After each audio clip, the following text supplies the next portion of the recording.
చదువుతున్నాం. మత్తయి సువార్త 5వ అధ్యాయము. మత్తయి సువార్త 5వ అధ్యాయము.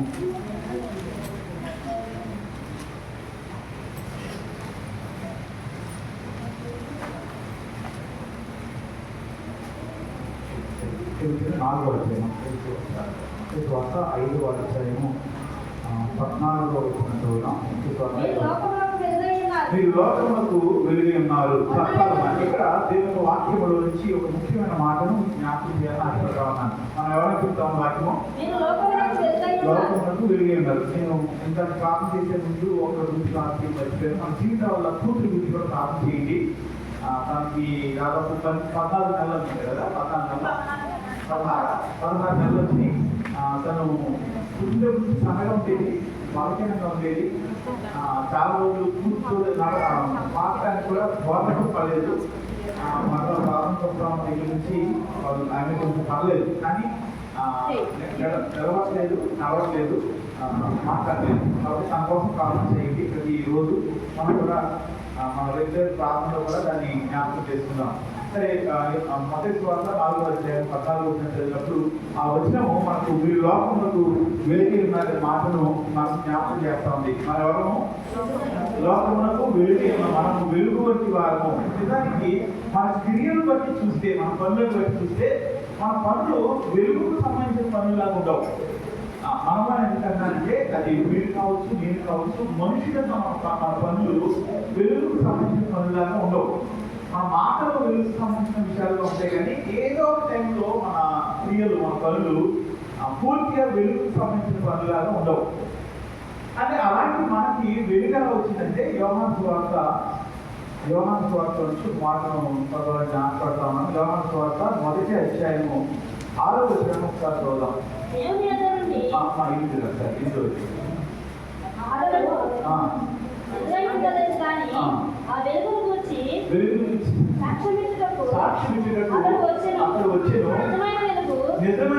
వెలుగు నేను అది లోకంలోనికి వచ్చి ప్రతి మనిషిని వెలుగుతున్నది. మీరు వెలుగు అని యేసు ప్రభు ఎందుకు మాట్లాడుతూ ఉన్నాడంటే, మనము వెలుగు ఎలా వచ్చిందంటే, ఒక మనిషికి వెలుగు ఎలా వచ్చిందంటే, మనం వెలుగుగా ఎలా మాట్లాడతామంటే నిజమైన వెలుగు ఉంది. ఆ వెలుగు ఏం చేసిందంటే లోకంలో వచ్చి ప్రతి మనిషిని వెలిగిస్తూ ఉన్నది. అక్కడ వెలిగించింది అని చెప్పలేదు, వెలిగిస్తూ ఉంది. నిజమైన వెలుగు దేవుడు యేసుక్రీస్తు వారు వెలుగుతో పోల్చబడ్డారు. ఆయన ప్రతి మనిషిని ఇప్పటికీ వెలిగిస్తూనే ఉన్నాడు. ఎందుకు వెలిగించడం అంటే ఎప్పుడు వెలిగిస్తారంటే, ఎప్పుడైతే ఆరిపోయిందో దాన్ని వెలిగిస్తాం. ఆల్రెడీ వెలుగుతున్న వాటిని వెలిగిస్తామా? ఆల్రెడీ వెలుగుతున్న వాటిని వెలిగించాల్సిన అవసరం ఉండదు. క్యాండిల్ వెలుగుతుంది అనుకోండి, దాన్ని వెలిగించాల్సిన అవసరం ఉండదు. ఎప్పుడు వెలిగిస్తాం క్యాండిల్ అంటే, అది ఆరిపోయినప్పుడు వెలిగిస్తాం, లేదా అది ఇంకా వెలిగించబడక ముందు వెలిగిస్తాం. 2 సందర్భాలు ఉంటాయి. అది అప్పటి వరకు వెలిగించబడకపోతే వెలిగిస్తాము, లేదా ఆరిపోతే వెలిగిస్తాము. నిజమైన వెలుగు అని పిలువబడుతున్న దేవుడు, లేదా వెలుగుతో పోల్చబడిన దేవుడు మనలను వెలిగిస్తూ ఉన్నాడు. అలా మనము వెలిగించబడతా ఉన్నాం. ఈ లోకంలోనికి నిజమైన వెలుగుగా ఉన్న ఆయన, నిజమైన ప్రేమగా ఉన్న ఆయన మన ప్రత్యక్షత ఈ లోకంలోనికి దయచేశాడు. ఆయన మనుషులను వెలిగిస్తూ ఉన్నాడు. దేవుని దగ్గరికి వస్తున్న మనము ఆ వెలుగు సంబంధంలాగా ఉండటానికి, దేవుని దగ్గరికి వస్తున్న మనము ఆ వెలుగుగా ఉండటానికి ఆయన మనలను వెలిగిస్తూ ఉన్నాడు. మనము వెలిగించబడిన వారుగా ఉన్నాము, అనేకులకు వెలుగును ఇవ్వవలసిన వారిగా ఉన్నాము. ఈ వెలుగు అనేది లోకంలో చూపించాలి అని చెప్తా ఉంటాయి మత్తయి సువార్తలో. మనం ఆ వచనాన్ని 4, 5వ వచనం తర్వాత భాగంలో చదివితే ఆ వెలుగుని ఎక్కడ పెడతామంటే మంచం కింద పెట్టం, కానీ దీపస్తంభం మీద పెడతాము. ఆ వెలుగును అనేకులతో ప్రకాశింపజేస్తాము. ఆ వెలుగును చూసి మన సత్క్రియ చూసి తండ్రి మహిమపరచాలి అని చెప్తా ఉంటాడు. పరలోకమందున మీ తండ్రి మహిమపరచబడినట్లుగా ఆ వెలుగుని ప్రకాశింపబడేలాగా మనము ఉండాలి. ఈ ఉదయకాల సమయంలో దేవుడి యొక్క వాక్యం నుంచి ఒకే ఒక ముఖ్యమైన విషయాన్ని మీకు పంచుకోవాలని ఆశపడతా ఉన్నాను. అదేంటంటే, మనము వెలిగించబడిన వారము. దేవుడు మనల్ని వెలిగిస్తాడు. మనం వెలిగించబడటానికి ఇష్టపడినప్పుడు దేవుడు మనల్ని వెలిగిస్తాడు. నేను దాని ముందు చెప్పినట్టుగా మనం ఒక క్యాండిల్ ఉందనుకోండి, అది వెలిగించబడకపోతే వెలిగిస్తాము, లేదా ఆరిపోతే వెలిగిస్తాము. ఈ 2 సార్లే వెలిగించాల్సిన అవసరం ఉంటుంది. దేవుడు తన వెలుగుని మనలో ఉంచి, తన తన ఆత్మను మనలో ఉంచి, తన వెలుగుగా ఉండటం కోసం మనం వెలిగిస్తాడు. ఇంకా ఖచ్చితంగా చెప్పాలంటే దేవుడి దగ్గరికి మనం వచ్చినప్పుడు దేవుడు తన వెలుగుతో మనల్ని నింపుతాడు. ఆయన వెలుగు సంబంధం కాబట్టి మనము కూడా వెలుగు సంబంధంగా ఉండడం కోసం ఆయన మనం వెలిగిస్తాడు. ఆయన మనల్ని వెలిగించి మనము వెలిగించబడిన మనస్సాక్షి కలిగిన వారిగా కొనసాగినట్టుగా సిద్ధపరుస్తాడు. వెలిగించబడిన మనస్సాక్షి అంటే మన జీవితాన్ని మనం చూసుకున్నప్పుడు ఏ విషయాల్లో సరిచేయబడాలో, ఏ విషయాల్లో స్థిరపరచబడాలో, ఏ విషయాల్లో లోతుగా ఉన్నామో అర్థం చేసుకునే స్థితిని మనకు దేవుడు ఇస్తా ఉంటాడు. ఈరోజు ఈ వెలుగుని దేవుడు వెలిగించిన వెలుగుని 2 కోణాల్లో చూపించాలని ప్రయత్నం చేస్తా ఉన్నాను. మొదటిది, ఆ వెలుగు నిన్ను నీకు చూసేలాగా చేస్తుంది, నిన్ను నువ్వు చూసుకునేలాగా చేస్తుంది. దేవుడు నిన్ను వెలిగిస్తే ఆ వెలుగు నిన్ను నువ్వు చూసుకునేలాగే చేస్తుంది. ఆ వెలుగు దేవుని వెలుగులో ఉంటుంది కాబట్టి ఆ వెలుగులో నిన్ను నువ్వు దేవుని కళతో చూసుకోగలుగుతావు. చీకట్లో ఉంటే మనము దేన్ని చూడలేము. చీకట్లో ఉంటే మనం కూడా చూసుకోలేము. మనం ఓయకులను చూడలేము, అలాగే మనం కూడా చూసుకోలేము.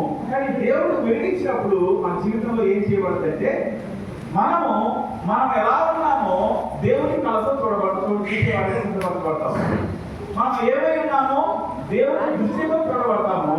మనం ఎలాంటి పరిస్థితుల్లో ఉన్నామో దేవుని కళ్ళతో చూసే స్థితి మనకి జరుగుతుంది. దేవుడు మనిషిని వెలిగించినప్పుడు తన జీవితంలో జరిగే మొట్టమొదటి విషయం ఏంటంటే తన మనస్సాక్షి వెలిగించబడుతుంది.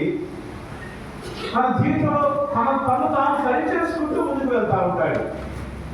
తాను సరిచేయవలసిన అవసరంతో ఉన్నామని గ్రహించి దాన్ని సరిచేసుకుంటూ ముందుకు వెళ్తా ఉంటాడు. అందుకనే దేవుడు అంటా ఉన్నాడు, మీరు వెలుగే ఉన్నారు అని చెప్తా ఉన్నాడు. దానిలో 2 భాగాలు ఉన్నాయి. మనం వెలుగుగా ఉన్నాము, ఆ వెలుగు మనల్ని మనం చూసుకోవడానికి, మనం సరి చేసుకోవడానికి, మనము దేవుని స్థాయిలో ఉన్నామో లేదో పరిశీలన చేసుకోవడానికి దేవుడు మనం వెలిగిస్తా ఉన్నాడు. రెండోది, ఆయన మనం లోకములకు మీరు వెలుగై ఉన్నారు అని విషయం చెప్తా ఉన్నాడు. మనం ఎవరు వెలుగుతా? లోకములకు వెలుగుతా ఉన్నాము. లోకములకు ఎందుకు వెలుగుతా ఉన్నామంటే ఒక వెలుగు దగ్గరికి ఆ వెలుగు అనేది దారి చూపించేదిగా ఉంటుంది. ఆ వెలుగు అనేది మనుషులకు దారిని చూపించేదిగా ఉంటుంది. ఆ వెలుగు అనేది మనుషులను సరైన దారిలో నడిచేలాగా చేస్తుంది. ఈ లోకంలో ఉన్న వారిని మన వెలుగు ద్వారా దేవుని వైపు నడిపించాల్సిన వారిగా ఉన్నాము. ఈ లోకంలో ఉన్న వారిని దేవుడు మనలో వచ్చిన వెలుగు ద్వారా దేవుడిని చూపించే వారిగా ఉన్నాం. ఇక్కడ దాదాపు మనం చాలా మంది కూర్చున్నాం. దగ్గర ఒక 50 మంది ఇంకా ఉండొచ్చు. బహుశా చింతలు నడుపు పెట్టే ఇంతమందిని మనలో చాలా మంది దేవుడి చేత వెలిగించబడిన వారిగా ఉన్నాం. దేవుని పూర్తిగా విశ్వసించి రక్షణ పొందిన వారు, అలాగే దేవుని సన్నిధిలో దేవుని భయభక్తులు కలిగి దేవుని వైపు చూస్తూ ఇంకా రక్షణ పొందిన వారు కూడా దేవుని చేత వెలిగించబడ్డారని నేను నమ్ముతా ఉన్నాను. ఎందుకంటే దేవుడు వెలిగించాడు కాబట్టి మనల్ని మనం చూసుకోవడానికి, దేవుని వైపు చూడడానికి, ఆ వెలుగు మీద ఆశ కలిగి దేవుని మందిరానికి వచ్చారని నమ్ముతా ఉన్నాను. మనందరం దేవుని చేత వెలిగించబడిన వారిగా ఉండాలని దేవుడు ఆశపడతా ఉన్నాడు. దేవుని దగ్గరికి వచ్చిన మనము ఇంతమందిని మనం ఏమై ఉండాలి అని దేవుడు ఆశపడతాడంటే ఈ లోకానికి వెలుగుగా ఉండాలి. ఎంతమంది అయితే దేవుని వైపు చూడలేకపోతా ఉన్నారో, ఎంతమంది అయితే దేవుని అర్థం చేసుకోలేకపోతా ఉన్నారో, ఎంతమంది అయితే యేసు ప్రభువు కూడా మరొక దేవుడు అని అనుకుంటా ఉన్నారు, ఎంతమంది అయితే దేవుని కొరకు వెతుకుతా ఉన్నారు, ఎంతమంది అయితే తమ స్థితిలో నుంచి తమకు సహాయం చేయగలిగే వారు ఎవరైనా వస్తారని ఎదురు చూస్తూ ఉన్నారు, వారందరి కొరకు దేవుడు మనం ఏం చేస్తా ఉన్నాడు తెలుసా? ఈ లోకంలో వెలుగుగా మనం ఉంచాడు. బహుశా ఈ వారంలోనూ వచ్చే వారంలోనూ మన అందరి ఇళ్ళ మీద మనం స్టార్ పెట్టుకోవడానికి ఇష్టపడతాం. మంచిది, స్టార్ పెట్టుకోవడం తప్ప నేను మాట్లాడలేదు. ఆ స్టార్ పెట్టుకోవడం ద్వారా మనం ఏం చెప్తా ఉన్నాం అంటే లోకానికి నువ్వు క్రైస్తవులము అని చెప్తా ఉన్నాం. ఆ స్టార్ పెట్టుకోవడం ద్వారా అంటే యేసు ప్రభు ఉన్న ఇంటి మీద దాకా ఆ నక్షత్రం వచ్చి ఆగింది కాబట్టి ఇదిగో మా ఇంట్లో కూడా దేవుడు ఉన్నాడు, మేము దేవుడి సంబంధము, మేము క్రైస్తవులము అని చెప్పుకోవడం కోసం స్టార్ పెట్టుకుంటా ఉన్నాం. చాలా మంది ఈ మధ్యకాలంలో హిందూ మతానికి చెందిన వారు కూడా స్టార్ తమ ఇంట్లో పెట్టుకుంటా ఉన్నారు. వాళ్ళు కూడా క్రిస్మస్ పండుగని చాలా బాగా చేసుకుంటా ఉన్నారు. వాళ్ళ విషయం పక్కన పెడితే మన ఇళ్లలో, మన సంఘంలో ఉన్న ఇంటి ఇళ్లలో మనందరం కూడా స్టార్ పెట్టుకుంటా ఉన్నాం మన ఇళ్ళ మీద. దాని యొక్క ముఖ్య ఉద్దేశం ఏంటంటే దేవుడు లోకానికి వెలుగుగా వచ్చాడు, మేము ఆ వెలుగుకు ప్రతినిధులుగా ఉన్నాము. ఆయన దీప స్తంభం మీద ఆ వెలుగును పెట్టమంటా ఉన్నాడు, వెలుగును పెట్టమంటా ఉన్నాడు, లేదా దీపాన్ని పెట్టమంటా ఉన్నాడు. మనము మన ఇంటి మీద వెలుతురిని లేదా వెలుతురికి సాక్షిగా ఉన్న ఆ స్టార్ని పెడతా ఉన్నాం. ఆ పెట్టడం మాత్రమే కాదు, కానీ మన క్రియల ద్వారా ఈ లోకానికి దేవుడిని చూపించగలగాలి, చూపించే స్థితిలోనికి ఈ నెలలో లేదా ఈ సంవత్సరంలో మనం ఉండాలని నేను ఆశపడతా ఉన్నా. దేవుడు నిన్ను, నీ కుటుంబాన్ని ఈ లోకానికి వెలుగుగా ఉంచాడు. నిజమే, మన జీవితంలో కొన్ని ఇబ్బందులు ఉండొచ్చు, కొన్ని నష్టాలు ఉండొచ్చు, కొన్ని విషయాల్లో మన బలహీనతలు కూడా ఉండొచ్చు. కానీ ఆ బలహీనతలన్నింటినీ దాటుకుంటూ దేవుడు ఏం చేస్తా ఉన్నాడంటే ఈ లోకానికి నువ్వు వెలుగుగా ఉండాలని కోరుకుంటా ఉన్నాడు. దేవుడు లోకానికి వెలుగుగా ఉండడానికి మనలను నియమించాడు. ఈ లోకంలో ఉన్న వారికి దారిని చూపించడానికి దేవుడు మనల్ని ఏర్పాటు చేసుకున్నాడు. ఇందాక యోహాను సువార్త 1వ అధ్యాయము 6వ వచనం చదువుతున్నప్పుడు అక్కడ ఒక మాట కనబడతా ఉంది. అతడు ఆ వెలుగై ఉండలేదు. వాక్యం నుంచి యోహాను గురించి మాట్లాడుతూ ఉన్నారు. ఆయన చూసిన వారందరూ ఈయనే వెలుగేమో, ఈయనే దేవుడేమో, ఈయన మాటలు మాట్లాడుతూ ఉంటే మన హృదయాలు కంపించిపోతూ ఉన్నాయి. ఈయన మాటలు మాట్లాడుతూ ఉంటే మన హృదయాలు నరకబడినట్టుగా ఉంటా ఉన్నాయి. ఈయన ఒక్కొక్క మాట మాట్లాడుతూ ఉంటే ఇలాంటి జీవితం నేను జీవించకూడదు అని అనిపిస్తూ ఉంది. కాబట్టి ఈయనే వెలుగేమో, ఈయనే దేవుడేమో, అందుకని ఈయన మాటలో అంత శక్తి ఉంది అని బాప్తిస్మ యోహాన్ని చూసిన వారు అనుకుంటా ఉండేవారు. అందుకని యోహాను రాస్తా ఉన్నాడు, అతను ఆ వెలుగే ఉండలేదు, కానీ ఆ వెలుగు వచ్చి సాక్ష్యం ఇచ్చుటకు వచ్చాను. ఆయన మాట దేవుని మాటలాగా ఉండేది, ఎందుకంటే ఆయన దేవునికి సాక్షాత్తంగా లేదా వెలుగుకి సాక్షాత్తంగా ఉన్నాడు. ఈ లోకంలో మనం ఉన్నప్పుడు, ఈ లోకంలో దేవుడి చేత వెలిగించబడిన మనము ఆ వెలుగు గురించి సాక్ష్యం ఇచ్చేవారిగా ఉండాలి. దేవుడు మనల్ని లోకములకు వెలుగుగా చేశాడు. ఆ వెలుగులో మొట్టమొదటిగా మనల్ని మనం చూసుకునేలాగా చేశాడు. రెండవగా ఈ లోకానికి దేవుడిని చూపించేవారిగా సిద్ధపరుస్తా ఉన్నాడు. లోకములకు దేవుడిని చూపించగలిగే వారిగా ఉన్నామా? లోకంలో దేవుడి గురించి సాక్ష్యం ఇచ్చే వారిగా ఉన్నామా? ఈ రెండు విషయాలు ఈ రోజు మనం ధ్యానం చేయాలని ఆశపడతా ఉన్నాను. నేను చాలా సంవత్సరాల క్రితం, 15 సంవత్సరాల క్రితం ఆఫ్రికా దేశం నుంచి ఒక చర్చిలో మాట్లాడటానికి వచ్చిన ఒక ఆయన ట్రాన్స్లేషన్ చేయడానికి వెళ్ళాను. ఆయన పేరు అసలు గుర్తురాయింది. ఆ పేరు గుర్తు రావట్లేదు, నేను కొద్ది నుంచి ఆలోచిస్తా ఉన్నాను. ఆయన ఒక రోజు తన సాక్ష్యాన్ని చెప్తా ఉన్నాడు. ఆయన చాలా మంచి వాక్యం చెప్తా ఉండేవారు. ఆయన వాక్యాన్ని చాలా లోతుగా వివరిస్తూ ఉండేవారు. ఆయన మాట్లాడుతుంటే మనుషుల హృదయాలు చదివి పడతా ఉండే. నేను ట్రాన్స్లేట్ చేస్తా ఉన్నాను ఆయన వరకు. ఆయన ఒక రోజు మాట్లాడుతూ ఉన్నప్పుడు, ఆయన కూర్చున్నప్పుడు ఆయన ఒక సాక్ష్యాన్ని పలుకున్నాడు. నాకు చాలా ఆశ్చర్యం వేసింది. ఆయన సాక్ష్యాన్ని విన్నప్పుడు నా హృదయం కదిలించబడింది. ఆయన తన గురించి చెప్తా ఉన్నాడు. ఆయన చిన్న వయసులో ఉన్నప్పుడే తన నాన్న చచ్చిపోయాడట. ఆయన పుట్టకముందే తన నాన్న చనిపోయాడు. తను పుట్టిన కొన్ని రోజులకి, అంటే తను 1-2 సంవత్సరాలు వచ్చే సమయానికి వాళ్ళ అమ్మ కూడా చనిపోయింది. వాళ్ళ నాన్న చనిపోయినప్పుడే వాళ్ళ బంధువులైన వారు, ఆ దగ్గరలో ఉండే వాళ్ళందరూ ఇతను నష్టజాతకుడు అనేవాళ్ళట. ఇతను పుట్టగానే మీ తండ్రిని చంపేశావని చెప్పి అతను నష్టజాతకుడు అనేవాళ్ళు. కొన్ని రోజులకి వాళ్ళ అమ్మలా పెంచుకుంటా ఉంది. 1-2 సంవత్సరాల చివరికి వాళ్ళ అమ్మ కూడా చనిపోయింది. అతన్ని వాళ్ళ దగ్గర వాళ్ళు తెలిసిన వాళ్ళు పెంచుకోవడానికి తీసుకెళ్ళారు, వాళ్ళతో ఉండడానికి తీసుకెళ్ళారు. అతని బాల్యం అంతా కూడా ఎప్పుడు అతని గురించి నువ్వు నష్టజాతకుడివి, నీ వల్ల నష్టము అని చెప్పి అనే మాటలు వింటూ పెరిగాడు. ఇంకా కొంచెం పెద్ద ఉంటా ఉండగా, కొంచెం ఒంటరిగా ఉండడానికి ఒక 4 సంవత్సరాల వయసు వచ్చినప్పుడు ఆ ఇంట్లో వాళ్ళు తీసుకెళ్ళి మనకి కోళ్ళు కొట్టడానికి పూలా కట్టుకునేవాళ్ళు కదా. ముందు కట్టేవాళ్ళు నెలలో కోళ్ళు పెట్టడానికి పూలా కట్టారు కదా. అలాగే ఆఫ్రికా దేశాల్లో వాళ్ళు కోళ్ళకి కుక్కలు కూడా బాగా అవసరం, కుక్కలు కూడా అలాగే పూలు కట్టారు. ఆ ఇంట్లో కుక్క లేకపోతే ఆ గూళ్ళో ఉంచడం మొదలుపెట్టారు కదా. అక్కడ ఒంటరిగా ఉండే వయసు వచ్చిన 4 సంవత్సరాల నుంచి వయసు వచ్చినప్పుడు అతను అంటే మామూలు చెప్తా ఉన్నాను, కానీ అతను ఒక్కొక్క సందర్భం చెప్తా ఉన్నప్పుడు ఆ రోజు నాకు కళ్ళకి నీళ్ళు వచ్చి తను కొంచెం వయసు వచ్చి ఒక్కడే ఉండగలడు. 4 సంవత్సరాలకి ఒక్కడే ఉండడం చాలా అసాధ్యం. అలాంటి 4 సంవత్సరాల వయసు వచ్చే వారికి అతన్ని కుక్కలు ఉండే దాంట్లో వచ్చడం మొదలు పెట్టారు. అతను అక్కడ ఉండేవాడంట. పొద్దుకి ఏదో పిలిచి అతను ఏదో ముద్దానం పెట్టేవాళ్ళంట.